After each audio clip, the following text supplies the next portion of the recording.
LT grade biology classes के आज के अंक में आप सभी लोगों का स्वागत है। आज का टॉपिक है बायोमॉलिक्यूल्स एंड बायोकेमिस्ट्री यानी जैव अणु एवं जैव रसायन विज्ञान। इस टॉपिक के अंतर्गत मोस्ट इंपॉर्टेंट क्वेश्चन लेकर के आए हैं। चलिए पहले क्वेश्चन को लेते हैं। कार्बोहाइड्रेट पदार्थों को कहते हैं। चार ऑप्शन आपके सामने दिए गए हैं। कार्बन के हाइड्रेट, ऑक्सीजन के हाइड्रेट, ईथर के हाइड्रेट, इनमें से कोई नहीं। कौन सा ऑप्शन सही होगा? कार्बोहाइड्रेट पदार्थों को कहते हैं।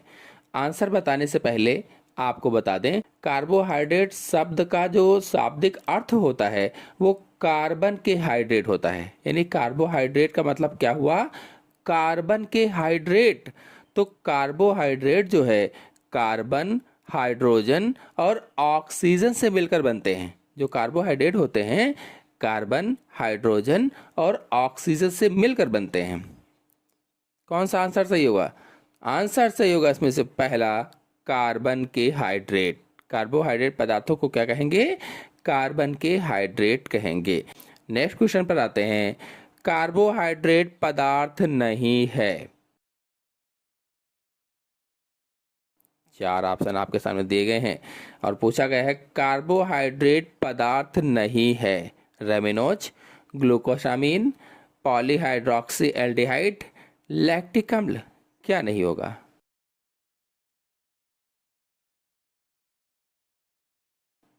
आंसर बताने से पहले आपको बता दें कि यदि आप लोग बायोमॉलिक्यूल्स पर वीडियो देखना चाहते हैं तो हमारे चैनल में अपलोडेड है, आप लोग जाकर के देख सकते हैं।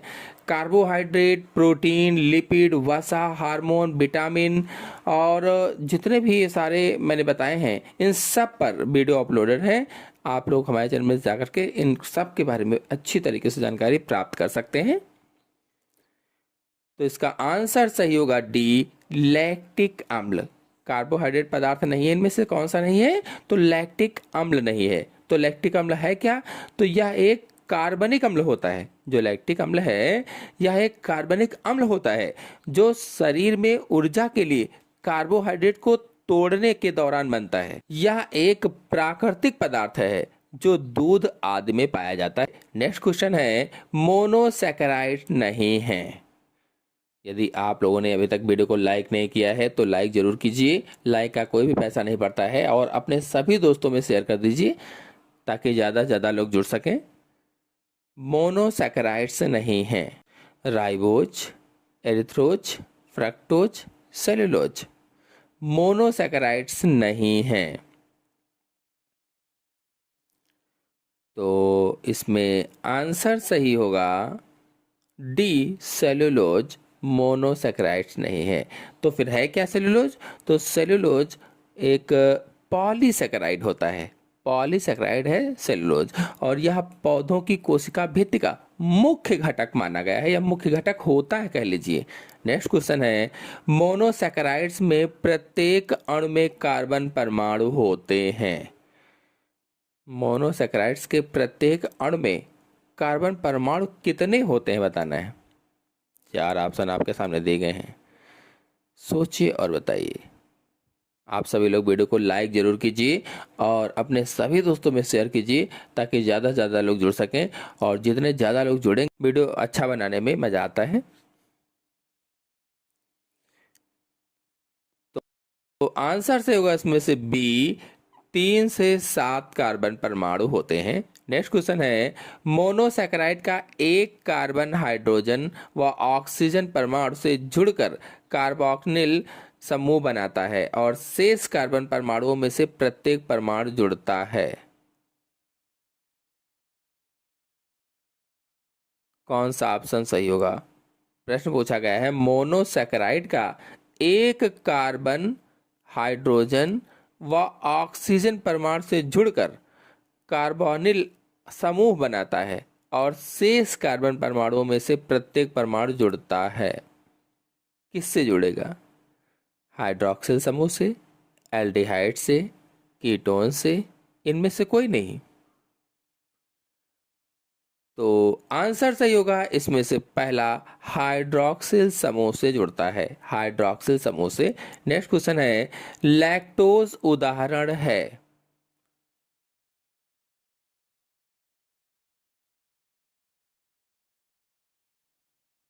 किसका लैक्टोज उदाहरण होता है? मोनोसैकेराइड्स का, ऑलिगोसैकेराइड्स का।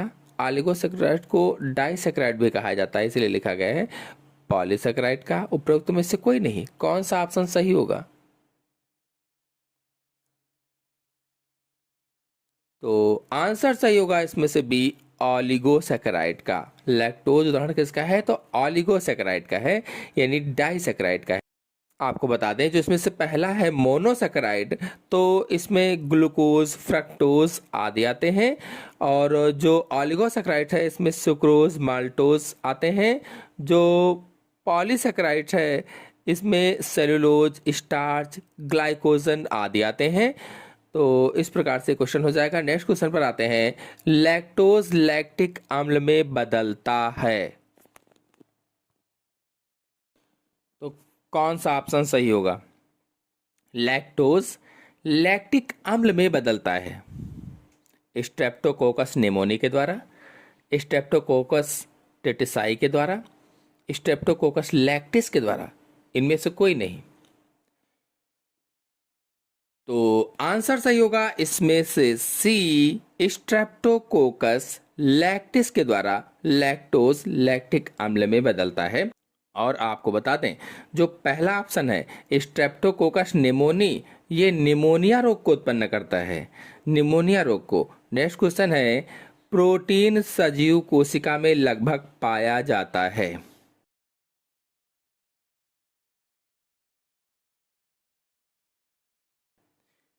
जो प्रोटीन होता है सजीव कोशिका में लगभग कितने प्रतिशत पाया जाता है? 2%, 17%, 20%, 33%।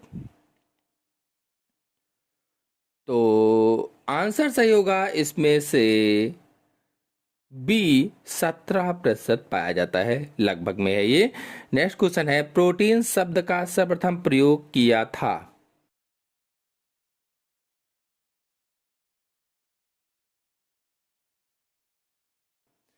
प्रोटीन शब्द का प्रयोग सर्वप्रथम किसने किया था? 3 वैज्ञानिकों के नाम लिखे गए हैं और चौथे में इनमें से कोई नहीं लिखा गया है। कौन सा ऑप्शन सही हो सकता है? ऑप्शन सही होगा इसमें से पहला, बर्जीलियस ने प्रोटीन शब्द का प्रयोग सबसे पहले किया था। बर्जीलियस और मूलर थे, इनके साथ में इन्होंने सबसे पहले प्रोटीन शब्द का प्रयोग किया था। और जो इसमें से बी वाला ऑप्शन है, चारगैफ, तो चारगैफ ने डीएनए में नाइट्रोजन बेसिस जो होते हैं, डीएनए में नाइट्रोजन बेसिस के आणविक अनुपात पर शोध किया था। और सभी जीवों के डीएनए के क्षारकों को उसका अध्ययन किया था।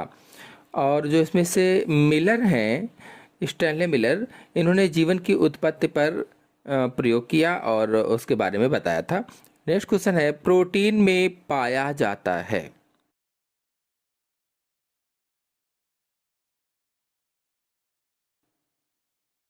प्रोटीन में क्या पाया जाता है?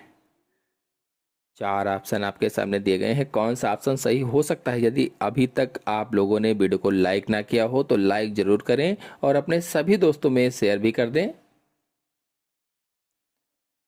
तो आंसर सही होगा इसमें से डी, उपरोक्त सभी प्रोटीन में पाए जाते हैं।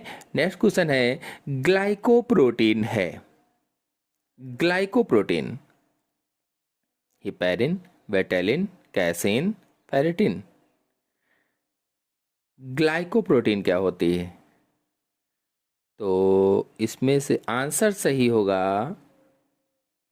पहला, ग्लाइकोप्रोटीन हेपेरिन है, हेपेरिन। और जो केसीन है, सी वाला ऑप्शन, ये फास्फोप्रोटीन होती है। केसीन क्या है? Heparin glycoprotein, casein phosphoprotein. और जो इसमें से फेरिटिन है, ये इंट्रासेलुलर प्रोटीन होती है। नेक्स्ट क्वेश्चन है, लिपिड होते हैं तैलीय, स्नेहकीय, मोम, ये सभी। लिपिड क्या होते हैं?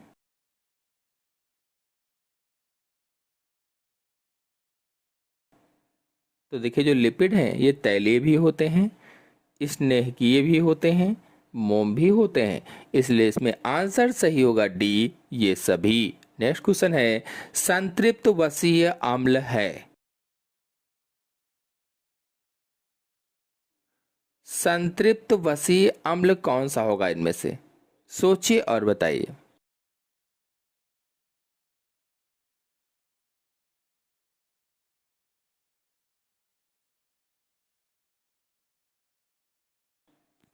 आंसर सही होगा इसमें से डी, स्टेरिक अम्ल संतृप्त वसीय अम्ल होता है। नेक्स्ट क्वेश्चन है आरएनए में पूरक क्षार नहीं होते हैं।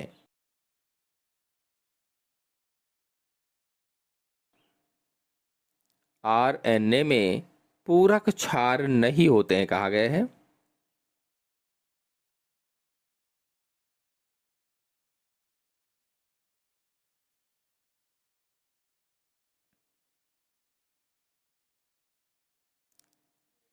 तो इसमें आंसर सही होगा पहला, एडेनिन थाइमिन पूरक क्षार नहीं होते हैं। आपको बता दें कि डीएनए में nitrogen bases adenine, cytosine, guanine और थाइमिन होते हैं, जबकि आरएनए में एडेनिन, साइटोसिन, ग्वानिन और थाइमिन की जगह पर यूरेसिल पाया जाता है, यूरेसिल। इसलिए इसमें आंसर सही होगा पहला, एडेनिन और थाइमिन। नेक्स्ट क्वेश्चन है एंजाइम अभिक्रिया की गति को बढ़ाते हैं, घटाते हैं, बढ़ाते और घटाते दोनों हैं, इनमें से कोई नहीं, कौन सा आंसर सही होगा? एंजाइम अभिक्रिया की गति को क्या करेंगे?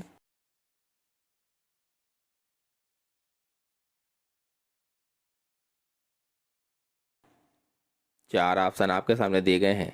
वीडियो को लाइक जरूर कीजिए सभी लोग और अपने दोस्तों में शेयर भी कीजिए ताकि ज़्यादा से ज़्यादा लोग जुड़ सकें। तो आंसर सही होगा इसमें से पहला, एंजाइम अभिक्रिया की गति को बढ़ाते हैं। नेक्स्ट क्वेश्चन है एंजाइम की खोज की, एंजाइम की खोज किसने की थी?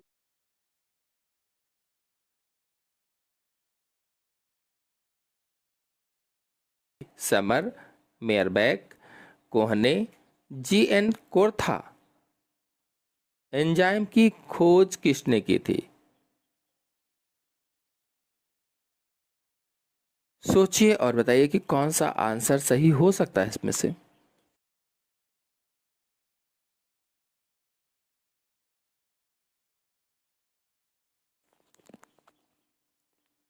तो आंसर सही होगा इसमें से सी, कोहने ने की थी। एंजाइम की खोज कोहने ने की थी। नेक्स्ट क्वेश्चन है प्रायः एंजाइमों के नामों के पीछे लगाते हैं। एंजाइमों के पीछे क्या लगाया जाता है? जो एंजाइम के नाम होते हैं, जो शब्द लिखे रहते हैं, उसके पीछे क्या लगाते हैं? Edge, edge, edge, edge. देखिए चारों एज अलग अलग हैं, कौन सा एज लगाते हैं इसमें से? ASE वाला कि AGE वाला कि EDGE वाला कि EASE वाला? कौन सा एज लगाएंगे? प्रायः एंजाइमों के नामों के पीछे लगाते हैं। तो आंसर सही होगा इसमें से पहला, एज यानी ASE लगाया जाता है एंजाइम के नाम के पीछे। नेक्स्ट क्वेश्चन है ताला चाबी परिकल्पना या टेम्पलेटवाद किसने प्रस्तुत किया था? आंसर बताने से पहले आपको बता दें, ये जो ताला चाबी परिकल्पना है या टेम्पलेटवाद है, इस पर हमारे चैनल में चित्र सहित वीडियो अपलोडेड है और बहुत ही आसान तरीके से मैंने समझाया हुआ है। आप देखेंगे तो तुरंत समझ जाएंगे। आप देखना चाहते हैं तो जाकर के देख सकते हैं या फिर YouTube के सर्च बॉक्स में लिखिएगा ताला चाबी परिकल्पना और स्पेस छोड़कर डालिएगा बायोलॉजी साइंस SK, आ जाएगा, वीडियो देख लीजिएगा। तो इसमें से आंसर सही होगा बी, फिशर। ताला चाबी परिकल्पना या टेम्परेटवाद किसने प्रस्तुत किया? तो फिशर ने प्रस्तुत किया था। नेक्स्ट क्वेश्चन है एंजाइमों की सक्रियता निर्भर करती है ताप, pH, सांद्रता, ये सभी। एंजाइमों की सक्रियता किस पर निर्भर करेगी?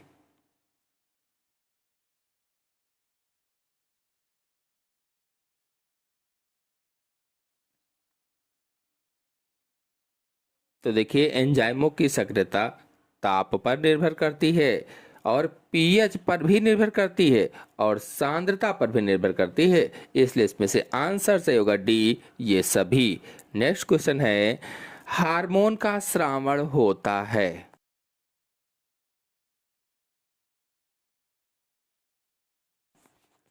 हार्मोन का स्रावण कहाँ होता है? सोचिए और बताइए कौन सा ऑप्शन सही हो सकता है। हार्मोन का स्रावण होता है। आंसर बताने से पहले आपको बता दें, जो हार्मोन होते हैं, हार्मोन शरीर में रासायनिक संदेश वाहक होते हैं, केमिकल मैसेंजर्स होते हैं। रासायनिक संदेश वाहक जो ब्लड होता है हमारा, तो रक्त प्रवाह के माध्यम से शरीर के विभिन्न अंगों और ऊतकों तक संदेश पहुंचाते हैं, जिससे वह सही तरीके से काम कर सकें। तो इसमें आंसर कौन सा सही होगा? आंसर सही होगा इसमें से डी, ए और सी दोनों, यानी अंतःस्रावी के द्वारा और मिश्रित ग्रंथि के द्वारा। आपको बता दें, अंतःस्रावी पर अगर वीडियो देखना चाहते हैं, चैनल में अपलोडेड है, बाह्यस्रावी पर भी, मिश्रित पर भी, तो इन सभी पर हमारे चैनल में वीडियो अपलोडेड है। और जितने भी हार्मोन पाए जाते हैं, चाहे वो जंतु हार्मोन हो, चाहे वो पादप हार्मोन हो, सभी जंतु और पादप हार्मोन पर बहुत ही आसान तरीके से चित्र सहित मैंने समझाया हुआ है। आप लोग जाकर के अच्छी तरीके से वो वीडियो देख सकते हैं, समझ सकते हैं। नेक्स्ट क्वेश्चन है, निम्न में से कौन सा विटामिन बैक्टीरिया द्वारा आंत्र में स्रावित होता है?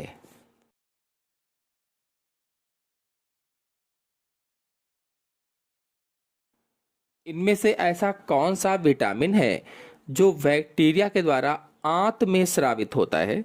Vitamin B 1, vitamin D, vitamin K, vitamin C. कौन सा ऑप्शन सही होगा?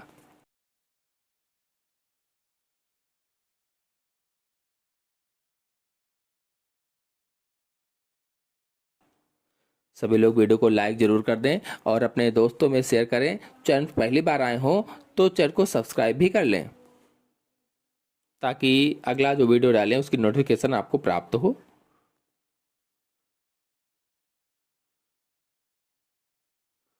तो आंसर सही होगा इसमें से सी, विटामिन के। कौन सा विटामिन बैक्टीरिया द्वारा आंत्र में स्रावित होता है? तो विटामिन के स्रावित होता है। और वो कौन सी बैक्टीरिया है पूछा जाए कभी प्रश्न में, तो ई कोलाई, एस्चेरेशिया कोलाई जो बैक्टीरिया होती है, इसके द्वारा आंत्र में स्रावित विटामिन के होता है। चलिए अब एलटी ग्रेड बायोलॉजी क्लासेस में जैव भूगोल अथवा बायोजियोग्राफी टॉपिक पर आधारित मोस्ट इंपॉर्टेंट क्वेश्चन को देख लेते हैं। तो चलिए पहले क्वेश्चन को लेते हैं। पॉलिनेशियन उपक्षेत्र भाग है। पॉलिनेशियन उपक्षेत्र भाग किसका है? 4 परिमंडल के नाम दिए गए हैं। सोचिए और बताइए कि कौन सा ऑप्शन सही होगा।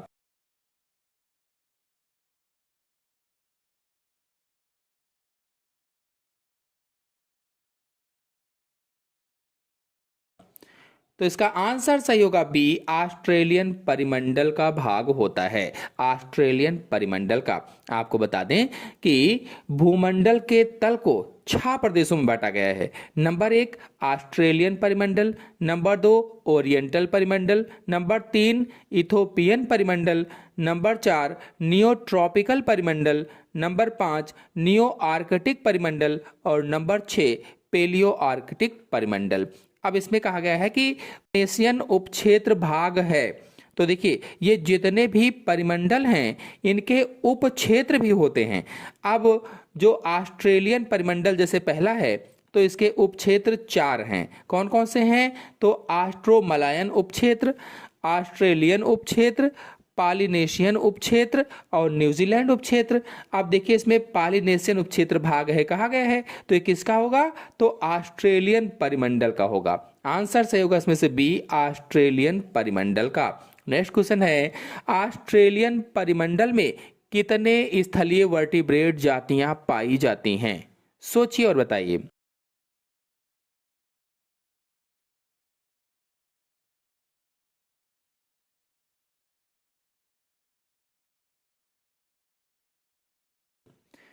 तो इसका आंसर सही होगा पहला 134 पाई जाती हैं। बता दें जो ऑस्ट्रेलियन परिमंडल है इसमें प्राणी जात, ऑस्ट्रेलियन परिमंडल का जो प्राणी जात है ये समृद्ध नहीं है, परंतु इसमें 134 स्थलीय वर्टिब्रेट यानी कशेरुकी जातियां पाई जाती हैं, 134, और उनमें से 30 विशेषकर महत्वपूर्ण होती हैं।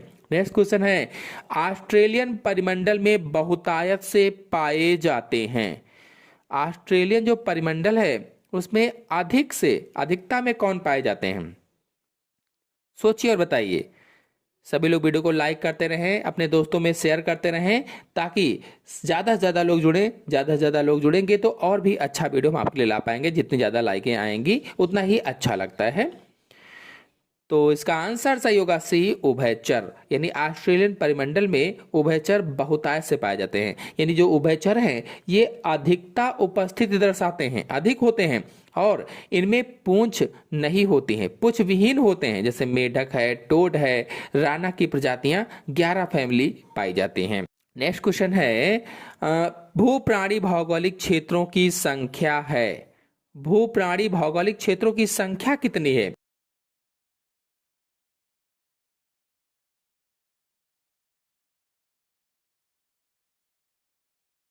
तो देखिए अभी मैंने आपको बताया था जो भूमंडल है, भूमंडल के तल को 6 प्रदेशों में बांटा गया है। यानी भूप्राणी भौगोलिक क्षेत्र या भूप्राणी भौगोलिक परिमंडल या भूप्राणी भौगोलिक प्रदेश को 6 भागों में बांटा गया है। तो इसमें आंसर से होगा 6, और 6 भाग कौन से थे आपको बताया था अभी। ऑस्ट्रेलियन परिमंडल, ओरिएंटल परिमंडल, इथोपियन परिमंडल, नियो ट्रॉपिकल परिमंडल, नियो आर्कटिक परिमंडल और पेलियो आर्कटिक परिमंडल। फिर अगला क्वेश्चन है ऑस्ट्रेलियन परिमंडल का भाग नहीं है। इसमें से कौन सा ऐसा ऑप्शन है जो ऑस्ट्रेलियन परिमंडल का भाग नहीं है? सोचिए और बताइए।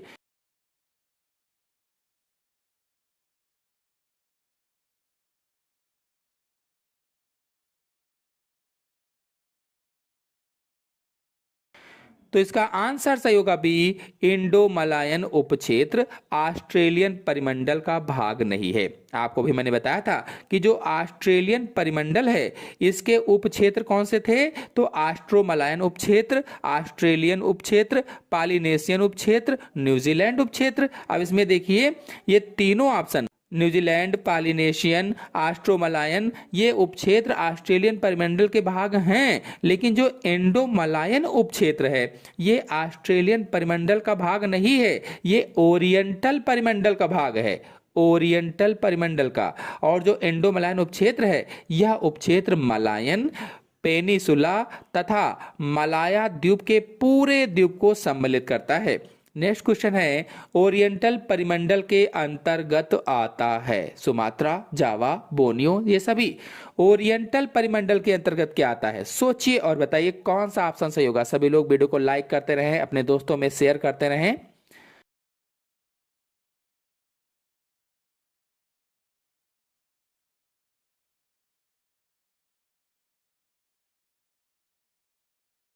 आंसर सही होगा इसमें से डी, ये सभी, यानी सुमात्रा, जावा और बोर्नियो, ये सभी सही हो जाएगा। आपको बता दें कि जो ओरिएंटल परिमंडल है इसकी भौगोलिक सीमाएं अगर बात की जाए तो ओरिएंटल परिमंडल में भारत तथा एशिया के ट्रॉपिकल भाग यानी उष्णकटिबंधीय भाग, एशिया का दक्षिण खार, पूरब की पर्शियन खाड़ी, भारत में दक्षिण से हिमालय, पूर्वी Bharat, Ceylon peninsula, Sumatra, Borneo, Java, Philippines, China, दक्षिण की नैनीलिंग यानी मलेशिया सम्मिलित हैं। यानी कि इसके परिमंडल में इतनी सीमाएं आती हैं। तो इसमें से जावा, सुमात्रा और बोर्नियो तीनों हो जाएंगे ये सभी। फिर नेक्स्ट क्वेश्चन है ओरिएंटल परिमंडल निम्न परिमंडल के प्राणी जात से समानता दर्शाता है। किससे समानता दर्शाएगा? सोचिए और बताइए कि कौन सा ऑप्शन सही होगा।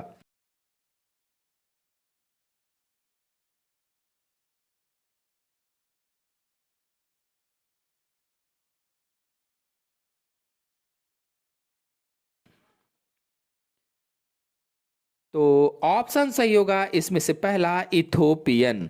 नेक्स्ट क्वेश्चन है ओरिएंटल परिमंडल में नहीं पाया जाता है। ओरिएंटल परिमंडल में क्या नहीं पाया जाता है? चार ऑप्शन आपके सामने दिए गए हैं, सोचिए और बताइए कि कौन सा ऑप्शन सही होगा। वीडियो को लाइक ना किया हो तो लाइक जरूर कर दीजिए, लाइक का कोई भी पैसा नहीं पड़ता है, और जब जितनी ज़्यादा लाइकें होती हैं तो और भी अच्छा लगता है वीडियो बनाने में। सभी अपने दोस्तों को शेयर भी कीजिए ताकि ज़्यादा से ज़्यादा लोग जुड़ सकें। तो इसका आंसर सही होगा बी, क्रोटोलस। ओरिएंटल परिमंडल में क्या नहीं पाया जाएगा, तो क्रोटोलस नहीं पाया जाता है। आपको बता दें कि जो ओरिएंटल परिमंडल है यहाँ पर सरीसृप अधिक मिलते हैं, यानी सरीसृप अधिकता होती है इनकी। और इस ओरिएंटल परिमंडल में python, cobra, pit viper, Russell viper, krait, इकास, कोरल सर्प, स्वच्छ जलीय दमन सर्प आदि जलीय जातियां जो होती हैं विस्तृत रूप से पाई जाती हैं।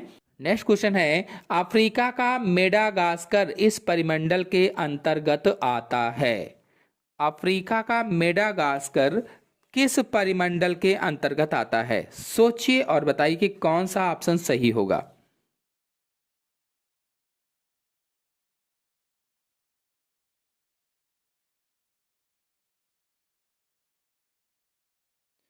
तो ऑप्शन सही होगा इसमें से पहला, इथोपियन। अफ्रीका का जो मेडागास्कर है इस परिमंडल के अंतर्गत आएगा, यानी इथोपियन परिमंडल के अंतर्गत आएगा। आपको बता दें कि इथोपियन परिमंडल है, इसकी ये भौगोलिक सीमाएं होती हैं, यानी भौगोलिक सीमा के अंतर्गत अफ्रीका का मेडागास्कर आता है। नेक्स्ट क्वेश्चन है, प्रोटोथेरियन व मार्सुपियल अनुपस्थित होते हैं इस परिमंडल में। किस परिमंडल में अनुपस्थित होंगे? सोचिए और बताइए कौन सा ऑप्शन इसमें सही होगा।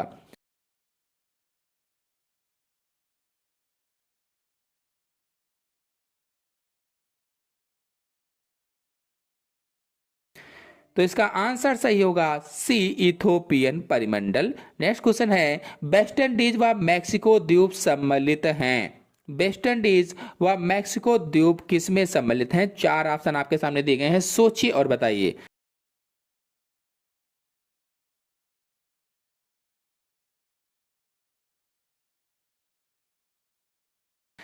आंसर सही होगा इसका बी, नियोट्रॉपिकल परिमंडल में सम्मिलित हैं। नियोट्रॉपिकल परिमंडल में आपको बता दें, नियोट्रॉपिकल परिमंडल में दक्षिण व मध्य अमेरिका का उष्णकटिबंधीय भाग, वेस्ट इंडीज तथा मैक्सिको द्वीप सम्मिलित होते हैं।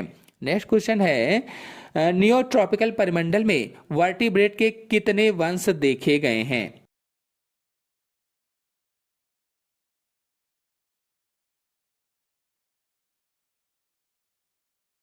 तो इसका आंसर सही होगा सी, 900। आपको बता दें ये जो 900 जेनरा देखे गए हैं, प्राणजात देखे गए हैं, इसमें वेलेसोनॉइड कुल तथा वर्टिब्रेट शामिल किए गए हैं। नेक्स्ट क्वेश्चन है, आइसलैंड इस परिमंडल के अंतर्गत आता है। जो आइसलैंड है ये किस परिमंडल के अंतर्गत आता है, ये बताना है।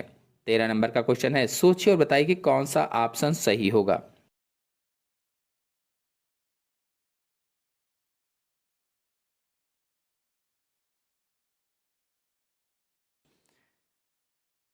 तो ऑप्शन सही होगा इसमें से पहला, पेलियो आर्कटिक परिमंडल के अंतर्गत आइसलैंड आता है। ये जो आइसलैंड है ये इसकी भौगोलिक सीमा है। आपको बता दें कि पेलियो आर्कटिक परिमंडल में इसकी भौगोलिक सीमाएं Eurasia, Europe, Iceland, Azores, Persia, Afghanistan, Canary द्वीप, केप द्वीप, सहारा के उत्तरी अफ्रीका, साइबेरिया, जापान के द्वीपों को दक्षिणी समुद्र, जापान के द्वीप के दक्षिणी समुद्र सम्मिलित होते हैं।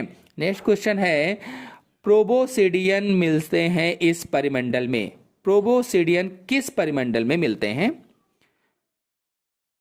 कौन सा ऑप्शन सही?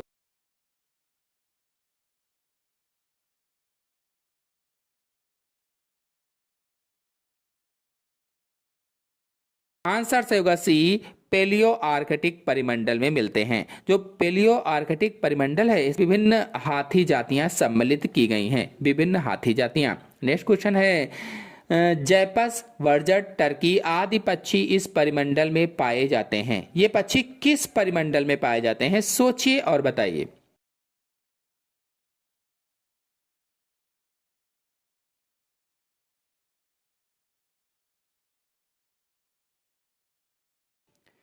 तो आंसर सही होगा इसमें से पहला, पेलियो आर्कटिक परिमंडल में पाए जाते हैं। जो पेलियो आर्कटिक परिमंडल है इसमें पक्षी यानी पेलियो आर्कटिक परिमंडल में पक्षियों की जो जातियां हैं, हायरन, कबूतर, कक्कू, स्ट्रॉ, खाक, डब, वुडपेपर, जैपस, वर्जट, टर्की, थ्रस, इन प्रदेशों में रहने वाले तथा प्रवासी पक्षी होते हैं। नेक्स्ट क्वेश्चन है, सर्वप्रथम किस वैज्ञानिक ने पृथ्वी को 6 भू प्राणी भौगोलिक क्षेत्रों में बांटा था? उस वैज्ञानिक का नाम बताना है जिसने पृथ्वी को 6 भू प्राणी भौगोलिक क्षेत्रों में बांटा था। कौन सा ऑप्शन सही होगा, सोचिए और बताइए।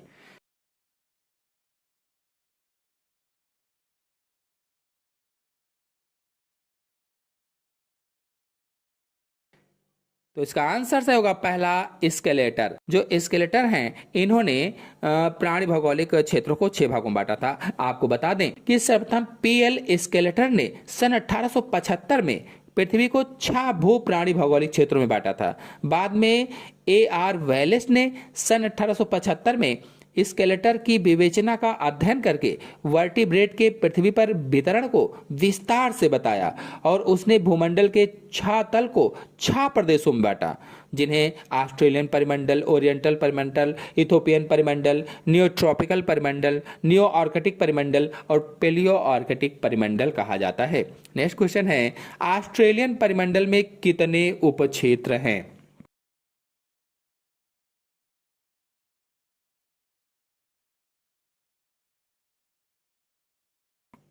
तो देखिए, जो ऑस्ट्रेलियन परिमंडल था वो पहला परिमंडल था और इसमें 4 उपक्षेत्र थे। 4 ऑप्शन होगा बी वाला।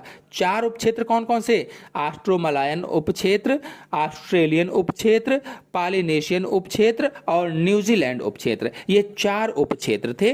नेक्स्ट क्वेश्चन है, भारतीय उपक्षेत्र किस परिमंडल के अंतर्गत आते हैं? जो भारतीय उपक्षेत्र हैं ये किस परिमंडल के अंतर्गत आते हैं?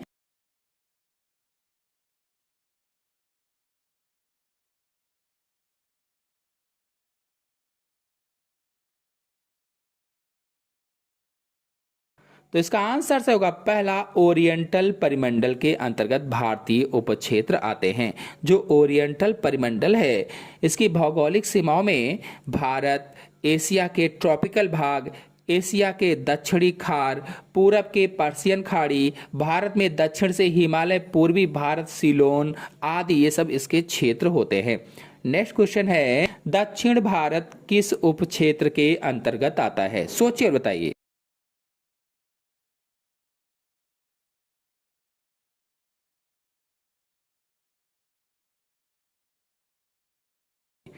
तो इसका आंसर से होगा बी, सिलोनीस उपक्षेत्र के अंतर्गत आता है। अंतिम क्वेश्चन है, ओरिएंटल क्षेत्र को विभाजित करती है। सोचिए बताइए क्या विभाजित करेगी?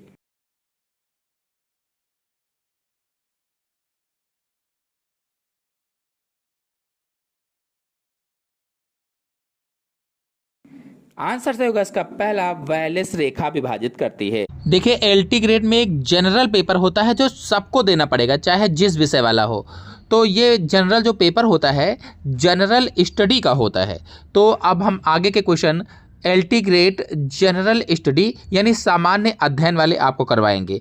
चलिए कुछ क्वेश्चन देख लेते हैं। तो भारतीय इतिहास टॉपिक चल रहा था और इस टॉपिक के कुछ पहले क्वेश्चन हो गए हैं, चैनल से देख सकते हैं जाकर के आप लोग। ग्रैंड ट्रैंक रोड का निर्माण किसने करवाया? सोचिए और बताइए कौन सा ऑप्शन सही होगा। 4 ऑप्शन आपके सामने दिए गए हैं, शेरशाह, शाहजहां, अकबर, जहांगीर, किसने करवाया था? कौन सा ऑप्शन सही हो सकता है? बहुत इंपॉर्टेंट क्वेश्चन है, सोचिए और बताइए। इसके पहले के क्वेश्चन अगर आप देखना चाहते हैं तो हमारे चैनल में वीडियो अपलोडेड है, आप लोग जाकर के देख सकते हैं या फिर चैनल की प्लेलिस्ट में जाकर के देख सकते हैं। यदि आप लोगों ने अभी तक वीडियो को लाइक ना किया हो तो लाइक जरूर करें और अपने सभी दोस्तों में शेयर करें। तो इसका आंसर सही होगा पहला, शेरशाह ने करवाया था। आपको कुछ जानकारी इसके बारे में बता देते हैं और जो जानकारी बताएंगे वो जानकारी पर क्वेश्चन भी बनता है, तो सभी पॉइंट अच्छे से समझते सुनते चलेंगे। बता दें कि ग्रैंड ट्रैंक रोड का निर्माण किसी एक व्यक्ति ने नहीं किया था, बल्कि यह कई शासकों के प्रयासों का परिणाम है, जिसमें चंद्रगुप्त मौर्य ने इसका प्राचीन रूप उत्तर पथ बनवाया था। चंद्रगुप्त मौर्य ने इसका प्राचीन रूप उत्तर पथ बनवाया था, जिसे मध्यकाल में शेरशाह सूरी ने सड़के आजम के रूप में उन्नत किया। सड़के आजम। और आधुनिक काल में गवर्नर जनरल ऑकलैंड ने इसे पुनर्निर्मित कर ग्रैंड ट्रंक रोड नाम दिया था। तो इस प्रकार से इसका इतिहास हो जाएगा। पूरा मैंने जानकारी आपको बताई। अगले क्वेश्चन पर आते हैं। आईने अकबरी का रचयिता है। 4 ऑप्शन आपके सामने दिए गए हैं और पूछा गया है आईने अकबरी का रचयिता कौन है। सोचिए और बताइए कौन सा ऑप्शन सही हो सकता है। बाबर, अबुल फजल, रहीम, हुमायूं, कौन सा सही होगा। आईने अकबरी का रचयिता है।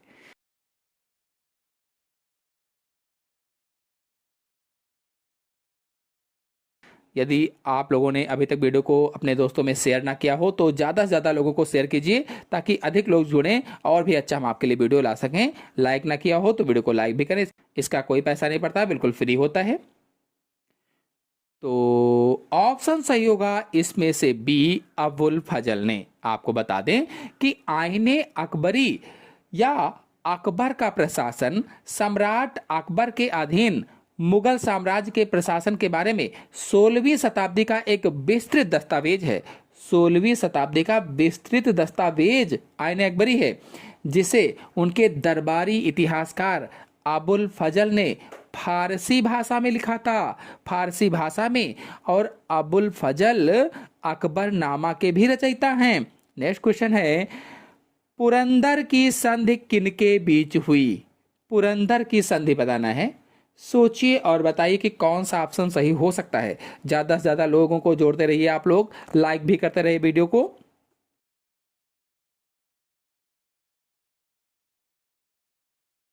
कौन सा ऑप्शन सही हो सकता है। पुरंदर की संधि किनके बीच हुई थी। तो इसमें आंसर सही होगा पहला, शिवाजी एवं राजा जय सिंह के बीच पुरंदर की संधि हुई थी। अगर प्रश्न यहां पर पूछा जाता कि कब हुई थी तो आप बताते 11 जून 1665 ईस्वी को हुई थी। पुरंदर की संधि 11 जून 1665 ईस्वी में हुई थी। कहने का मतलब यह है कि पुरंदर की संधि मुगल सम्राट औरंगजेब की ओर से मुगल सेनापति जय सिंह प्रथम और मराठा छत्रपति शिवाजी महाराज के बीच 11 जून सन 1665 को हुई थी। नेक्स्ट क्वेश्चन है मराठों के प्रथम पेशवा कौन थे। सोचिए और बताइए कौन सा ऑप्शन सही हो सकता है। मराठों के प्रथम पेशवा कौन थे बताना है। 4 ऑप्शन आपके सामने दिए गए हैं। सोचिए और बताइए कि कौन सा ऑप्शन सही होगा।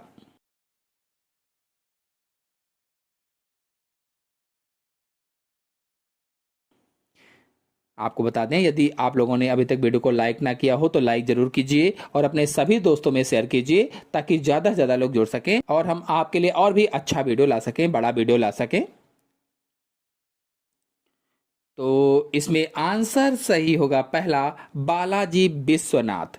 मराठों के प्रथम पेशवा कौन थे तो बालाजी विश्वनाथ थे। आपको बता दें कि विश्वनाथ बालाजी को छत्रपति साहू द्वारा सन 1713 में नियुक्त किया गया था। इसके बाद उनके बेटे बाजीराव प्रथम हुए, जबकि उनके मरने के उपरांत यानी मरणोपरांत त्रिम्बक पिंगले पहले पेशवा थे जिन्हें शिवाजी ने नियुक्त किया था और वे अष्टप्रधान के प्रमुख थे।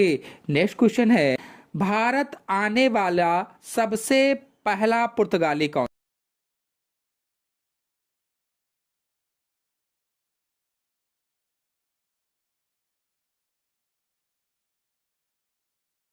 आंसर कौन सा सही होगा। आप सभी लोग जानते हैं वास्को डिगामा सही होगा। भारत आने वाला सबसे पहला पुर्तगाली वास्को डिगामा था। इस क्वेश्चन को कई तरह से अलग अलग घुमाकर पूछा जाता है, इंपॉर्टेंट क्वेश्चन है। नेक्स्ट क्वेश्चन है डचों ने अपना पहला कारखाना कहाँ स्थापित किया था। पुलिकट, सूरत, मसूलीपट्टम, चिंसुरा, कहाँ स्थापित किया था। सोचिए और बताइए कि कौन सा ऑप्शन सही होगा इसमें।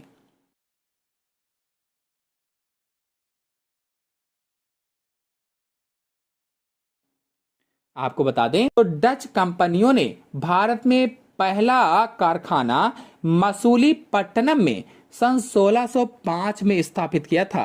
भारत में अपना पहला कारखाना मसूलीपट्टनम में, यानी ऑप्शन से होगा सी मसूलीपट्टनम, तो 1605 में स्थापित किया था। कब पूछा जाए तो 1605 में। कहाँ? तो मसूलीपट्टनम। मसूलीपट्टनम कहाँ? तो आंध्र प्रदेश में स्थित है, आंध्र प्रदेश में। नेक्स्ट क्वेश्चन है, डचों का भारत से अंतिम पतन अंग्रेजों के साथ हुई किस लड़ाई से हुआ था?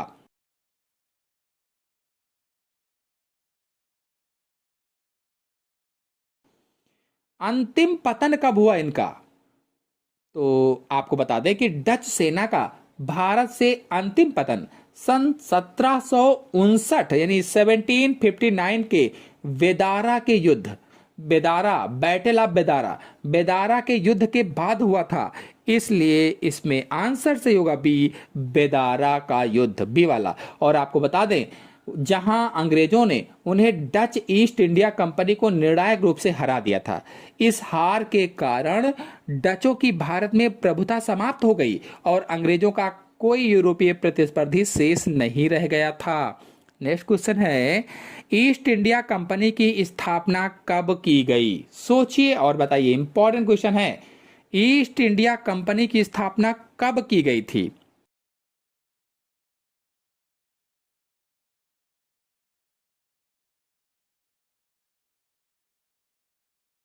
वर्ष बताना है।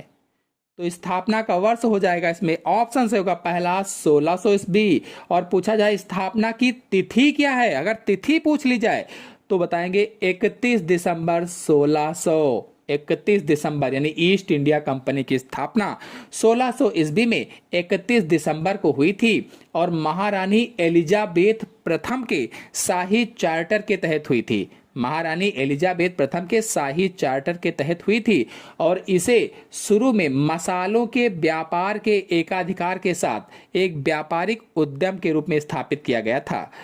तो पूछा जाए कि इसके प्रवर्तक कौन थे, तो महारानी एलिजाबेथ प्रथम थी। उद्देश्य अगर पूछा जाए तो दक्षिण पूर्व एशिया में मसाला व्यापार पर एकाधिकार स्थापित करना था। और बाद में प्रभाव क्या पड़ा, तो यह जल्द ही भारत के राजनीति में शामिल हो गई और 18वीं शताब्दी के अंत तक भारतीय उपमहाद्वीप के एक बड़े हिस्से पर शासन करने लगी। नेक्स्ट क्वेश्चन है, ईस्ट इंडिया कंपनी को 3000 रुपए के बदले बंगाल में निःशुल्क व्यापार करने का अधिकार कब प्राप्त हुआ? सोचिए और बताइए कि इसमें कौन सा ऑप्शन सही हो सकता है। आपको बता दें कि ईस्ट इंडिया कंपनी को मुगल सम्राट फारुख के फरमान के माध्यम से 3000 रुपए प्रति वर्ष के भुगतान के बदले सन 1717 ईस्वी में, यानी ऑप्शन सही होगा सी, सन 1717 ईस्वी में बंगाल में शुल्क मुक्त व्यापार करने का अधिकार मिला था। और यह फरमान कंपनी के बंगाल में व्यापारिक विशेषाधिकारों को स्थापित करने का एक महत्वपूर्ण कदम था, जो कंपनी के सर्जन विलियम हैमिल्टन के फारुख के इलाज करने में खुश होने के बाद जारी किया गया था।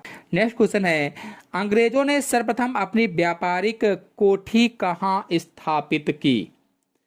अंग्रेजों ने सबसे पहले अपनी व्यापारिक कोठी कहाँ स्थापित की थी? सोचिए और बताइए।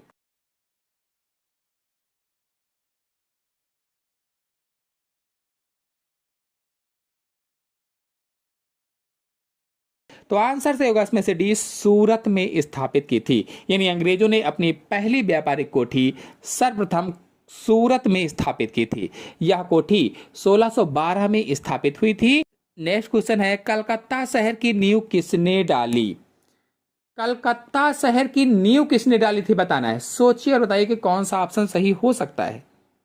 तो ऑप्शन से होगा इसमें से पहला, जब चाणक्य ने कलकत्ता शहर की नींव डाली थी। आपको बता दें कि कोलकाता शहर की नींव ब्रिटिश ईस्ट इंडिया कंपनी के एजेंट जाप चार्नॉक ने सन 1690 में डाली थी। 1690 में जब उन्होंने सुतानुती, कलकत्ता और गोविंदपुर नामक 3 गांवों को मिलाकर एक नए प्रशासनिक केंद्र की स्थापना की थी। नेक्स्ट क्वेश्चन है, भारत में फ्रांसीसियों ने पहली फैक्ट्री कहां स्थापित की?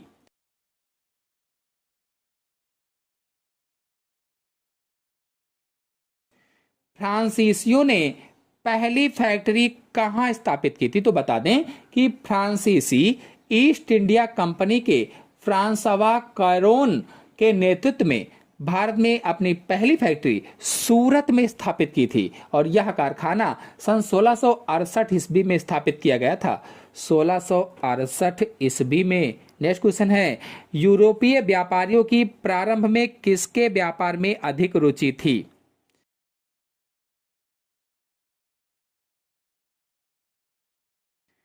जो यूरोपीय व्यापारी थे उनकी प्रारंभ में किसके व्यापार में अधिक रुचि थी?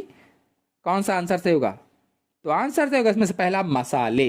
यानी शुरुआत में यूरोपीय व्यापारियों की सबसे अधिक मसालों के व्यापार में रुचि थी, क्योंकि यूरोप में इनकी भारी मांग थी।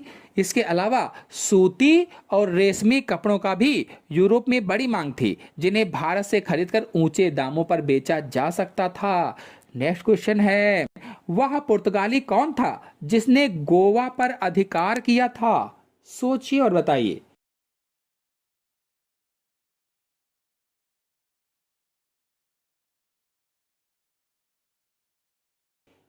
तो इसका आंसर सही होगा बी, अल्फांसो डी अल्बुकर्क ये अधिकारी थे। यानी गोवा पर पुर्तगालियों पर अधिकार अल्फांसो डी अल्बुकर्क नेतृत्व में हुआ था, जिसने सन 1510 में बीजापुर सल्तनत से गोवा पर विजय प्राप्त की थी। नेक्स्ट क्वेश्चन है, भारत तक पहुंचने के समुद्री मार्ग की खोज की गई थी।